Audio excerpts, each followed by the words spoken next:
northeast border city of Narva houses a large portion of the Estonian-Russian population. The city's so Russian that street signs are about the only thing in Estonian. We came in search of a legendary, preservative-free beer available in the city, but we couldn't find it in any of the stores. After some local help, we found a bar nearby that had the regular practice of sealing the beer in 2-liter bottles for people to take home. Apparently, the bartender told us, the brewers didn't have a bottling license. I don't know whether it was due to a colored past or just shyness, but a lot of Russians didn't like being on camera. Soviet monuments are still everywhere in Narva. Unknown soldier from Russian army, from the Soviet army actually, fallen in 1944. They have, I mean, these are all over the country. Yeah. It makes absolutely no sense.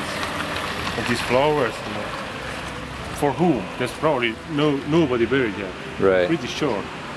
Guy looks like me, doesn't he? I mean, this guy would have been, I mean, just nobody.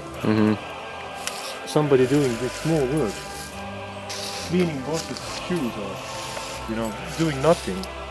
Unfortunately, Soviet propaganda is rabid in these memorials, and they were used as a tool to keep the population bent to the government's will.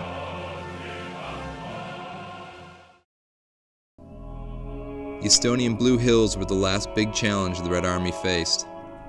The hills were kept by Axis powers along with a contingent of Estonians fighting for their lives to escape another Russian occupation. One of the biggest battles of World War II was fought on this soil, and while the Russian army was victorious in the end, the efforts of the Estonians allowed about 80,000 civilians to escape the occupation.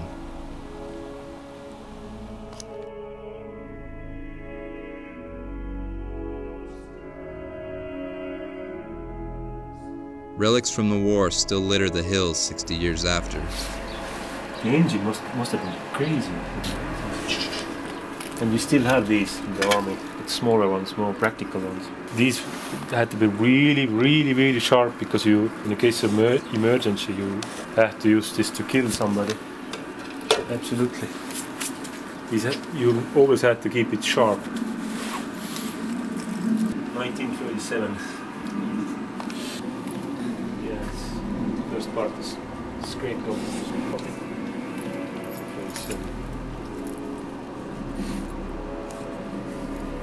Wow, I'm amazed at how much stuff they have.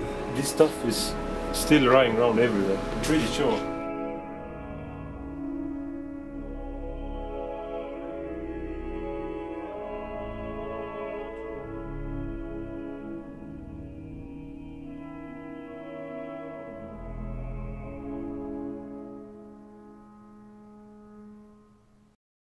Narva housed one of the biggest textile factories in the world, Kreenholm Manufacturing. At one point, it employed about 10,000 people, but now it sits derelict.